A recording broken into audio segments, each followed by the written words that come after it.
Good morning, East Coast US. Good afternoon in the UK. Late afternoon in Israel. It is Monday, February the 3rd. The multi-front war in the Middle East is now 486 days old. I'm your host, temporary, Jonathan Conricus, former IDF spokesperson and a senior fellow here at FDD. I'm filling in for Jonathan Chanzer. Don't worry, he will be back on Wednesday. And welcome back to the FDD Morning Brief. We are at limbo. Not quite at war, but definitely not safe. Not from Hezbollah, not from Hamas, not from the Houthis or from Iran. Our enemies are prodding and checking the limits of Israeli tolerance during these tense days of ceasefire in Lebanon and in Gaza, and so far Israel remains steadfast in its implementation. It remains to see for how long we will remain that. Obfuscated by the grotesque reality show a la Hamas and Al Jazeera of the release of Israelis from Hamas captivity, in Judea and Samaria, the pace and intensity of operations is ramping up. Israeli, and you can see it on the map here, in Tulkarem, in Jenin, and in Nablus. Those are the areas of operations. In global events, Israeli Prime Minister Netanyahu is in Washington, D.C. to meet with key U.S. officials and with President Trump, as the future of the region literally is on the line. Wherever you focus your gaze, there is lots to unpack, but today we're going to shed some light on a less discussed area and try to learn what good can come out of the Horn of Africa. Today's guest is Rage Omar, a Somali-born British journalist and writer with a prolific and diverse career. He has served as a BBC World Affairs correspondent, achieving global recognition for his coverage of the Iraq War, and now holds the position of International Affairs Editor for ITV News in the UK. Omar has won numerous awards for his outstanding reporting and has lived and worked in many combat areas, including in the Middle East. He possesses deep and personal knowledge of the region and expertise on the rising terrorist threats emerging from the Horn of Africa, which is why I sought him out as a guest for today's program. I'm looking forward to our conversation in just a few minutes. Now, the Islamic Republic of Iran is both threatening and flexing new military gear while wooing the West and the US to engage in negotiations. They're cunning and they're patient. Maybe they're banking on global attention, focusing on UK or US-China trade, on Russia and Ukraine, on the new or perhaps old Syria emerging, on Greenland or the Panama Canal, instead of on their nuclear military program. Well, if there's one US think and action tank that will not drop the ball on this absolutely crucial topic, I can assure you that is FDD. Regarding Gaza, I just want to emphasize one thing. In war, to defeat your enemy, you search for his center of gravity, and once you locate it, you hit it as hard as necessary until your enemy disintegrates or surrenders. For 16 months, Israel has fought Hamas and dealt the terrorists from Gaza severe blows, but we haven't forced them to surrender. In my mind, as long as we don't deny Hamas their source of sustenance and power, which is the goods flowing into the Gaza Strip, they, Hamas, will not surrender, and this war will go on. Sounds simplistic? It isn't. Is it hard to do with a steep military and diplomatic price? Most certainly. But that is what it takes to win this war. I suggest we keep that in mind as negotiations officially start today for the second anticipated phase of the deal to free the remaining 65 Israeli hostages in Hamas captivity. Now for two headlines. Headline number one, Iran has unveiled a new underground missile factory and storage facility. This is a naval facility. It is reportedly located somewhere along Iran's southern coast, and it is run by, no surprise, Iran's Islamic Revolutionary Guard Corps. On Saturday, Iranian state TV aired footage showing this so-called underground city stocked with hundreds of cruise missiles. The newscast also revealed a new model of cruise missiles that IRGC chief Hussein Salami said could create hell for ships at sea. Then on Sunday, the Islamic Republic unveiled a new type of ballistic missile at a ceremony in Tehran. Iranian President Masoud Pezeshkian was present for the big reveal. The missile, called Trust in Farsi, is supposedly capable of traveling 1,700 kilometers or just over 1,000 miles. In case you were wondering the distance between where Tehran is and Israel, yes, that means that the missile can reach Israel and beyond. Headline number 2, Qatar is prepared to welcome Palestinian prisoners released during the ceasefire. Are you shocked? I'm not. Yesterday, Qatari Prime Minister Sheikh Mohammed bin Abdul Rahman Al Thani said that released prisoners are welcome to come to Qatar as long as their relocation is based on their own decision. Here we go again with terrorists receiving safe haven on Qatari soil. Of course, we knew this was coming. As part of the hostage for prisoner swap deal with Hamas, brokered by, amongst others, Qatar, Israel asked that the most serious offenders not return to Gaza or Judea and Samaria, the West Bank. Egypt agreed to temporarily host the terrorists, while Turkey, Qatar, and potentially other countries are serving as final landing spots for these terrorists with blood on their hands. Already, 70 ex-Hamas members released from Israeli jails have made their way to a hotel in Cairo, and the former prisoners say they are stranded in the hotel, unable to leave. This brings us now to the interview. Let's go to the interview with Rageh Omar. With his extensive career in journalism, he's gained deep insight into the complex dynamics of the Middle East, the Horn of Africa, of course, Europe, and beyond. I'm thrilled to welcome him onto the program. Welcome, Rageh. How are you? Thank you. I'm very good, Jonathan. Nice to be back with you. Yes, and it's great to be in reverse positions. Usually you ask the questions and tell the story, I answer.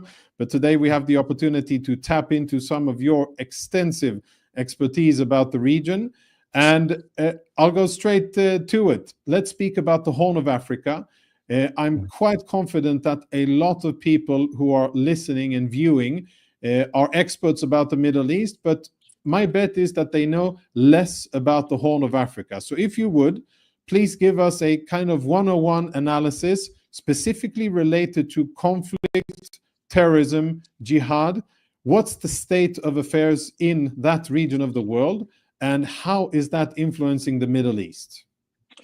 Let me start off by first of all saying how deep historical links between Israel and the Horn of Africa is, and also, of course, the Arab world and the Muslim world. I started my career, my first ever broadcast for the BBC World Service was from Ethiopia, just after the so-called, I don't know if we still call them falashas, but the Ethiopian Jewish community was airlifted in a daring operation out of end of the 80s, 1992.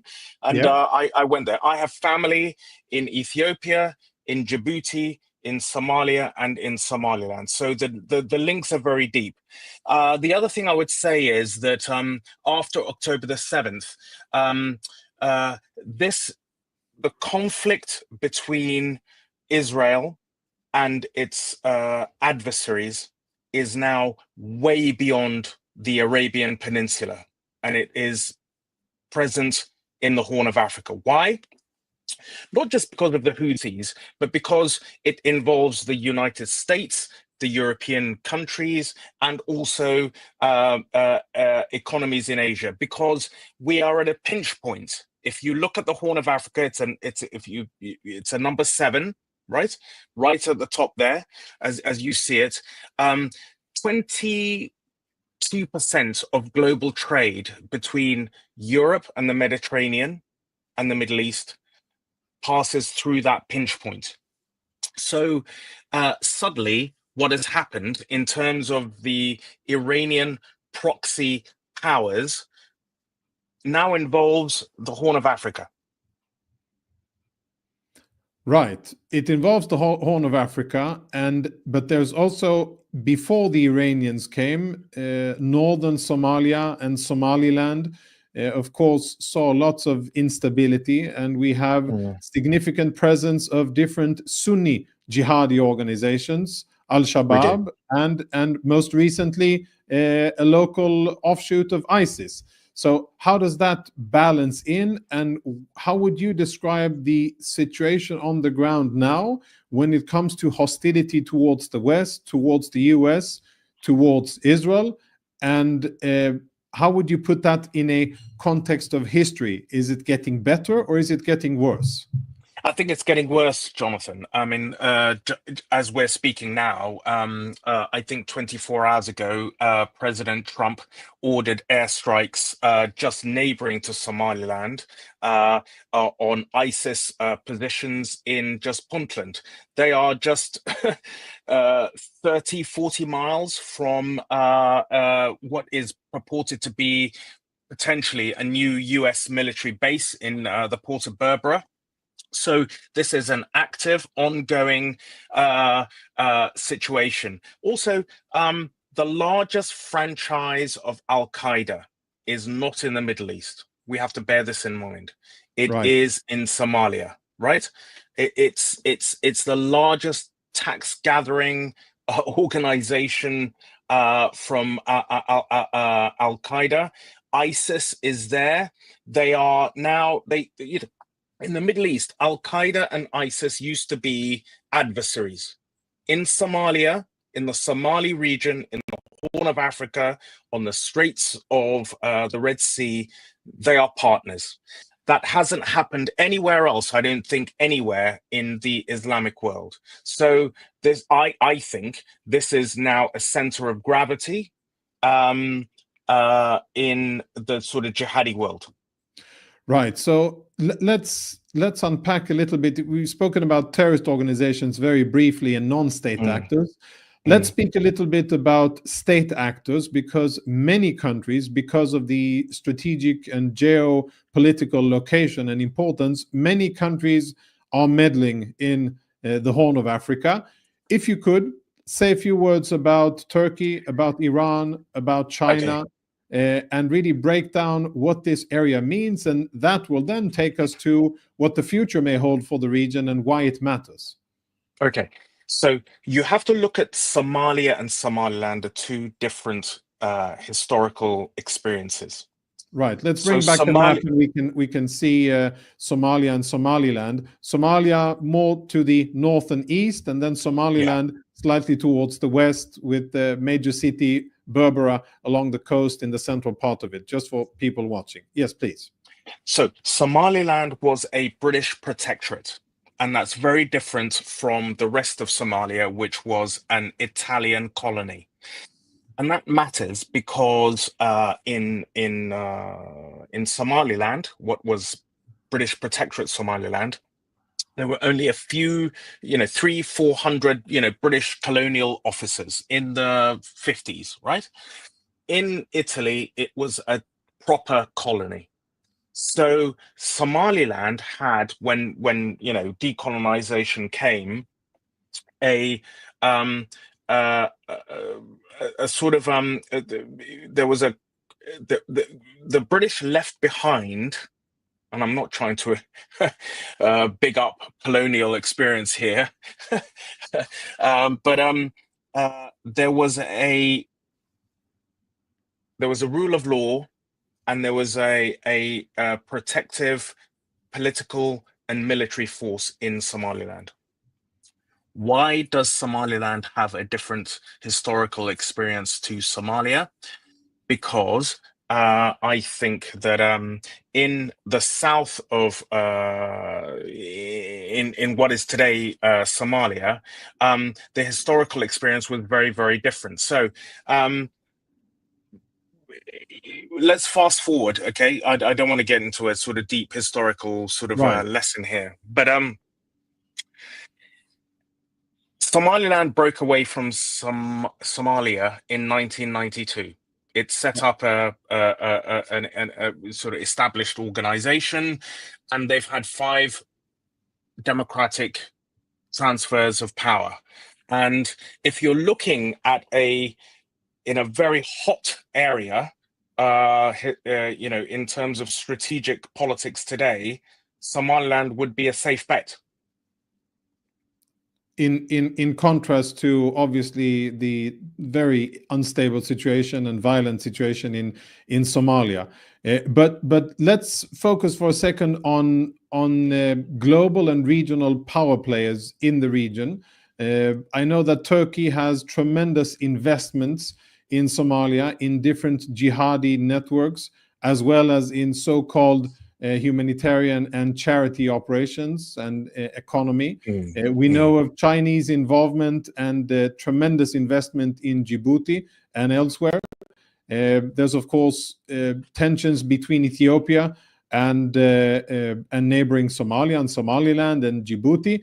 But let's try to tell me how this ties in to Iran, Israel, US, and perhaps where there's a possibility for something positive to come out of this very restive region. The strategic anchor for the north of what is called Somaliland, is Ethiopia and the United States and the UK. The strategic anchor for Somalia is Turkey and Qatar. And that spells a very different narrative domestically.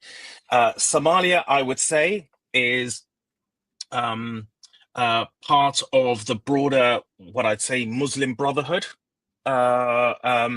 investment. And some of that is just economic. Somalia has a very long coastline. It's allegedly very rich in maritime blue economy resources, and I think that's basically what Qatar and Turkey are after. But in order to have that, they have local partners who are part of the Muslim Brotherhood. Somaliland doesn't have that. I think Somalia is trying to invest in local actors that would like to be part of the Muslim Brotherhood. They haven't found any.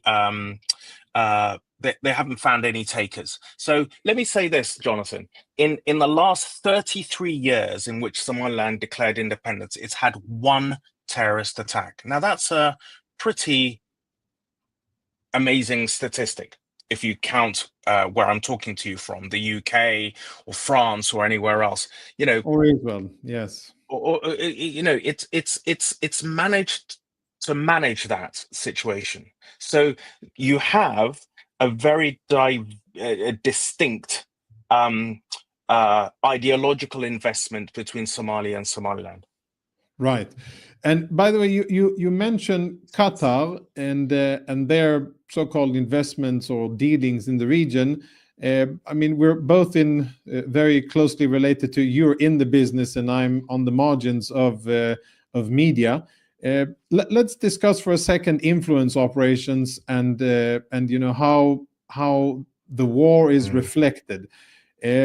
I mean, you have an illustrious career in media, BBC and many stellar networks, but you also worked for Al Jazeera. I did. From an Israeli perspective, looking at this war, looking how close and intimate the ties are between Al Jazeera and Hamas, and to a certain extent Iran, but mostly so Sunni terrorist organizations, looking at how invested Al Jazeera is in these, for instance, hostage release ceremonies that are choreographed and very well managed from a media perspective. Just as a media professional, what's your take on where Al Jazeera is today? How different is it from 14, 15 years ago when you worked there? And what's your take on that network and organization? Okay, I joined Al Jazeera at its foundation. I'm talking about Al Jazeera English. Right. Not Al Jazeera Arabic. Yeah. So it was a very disruptive, new kid on the block. I'm talking about 2006, right? So right. I was working for the BBC. I was based for 6 years in Iraq. And Al Jazeera Arabic was a very, amazing new kid on the block, and they decided to found Al Jazeera Al Jazeera English. Right. And it was, you know, it was a very formative organization. But this is my personal view. This is not to do with ITV or anyone else. Of course. I decided to leave it because I felt it lost its way. Why do I feel it lost its way? Because it, you know, became what I think is a part of Qatar's foreign policy influence. Right. And that's strengthened. I can't speak. I mean, I was in Israel on October the 9th.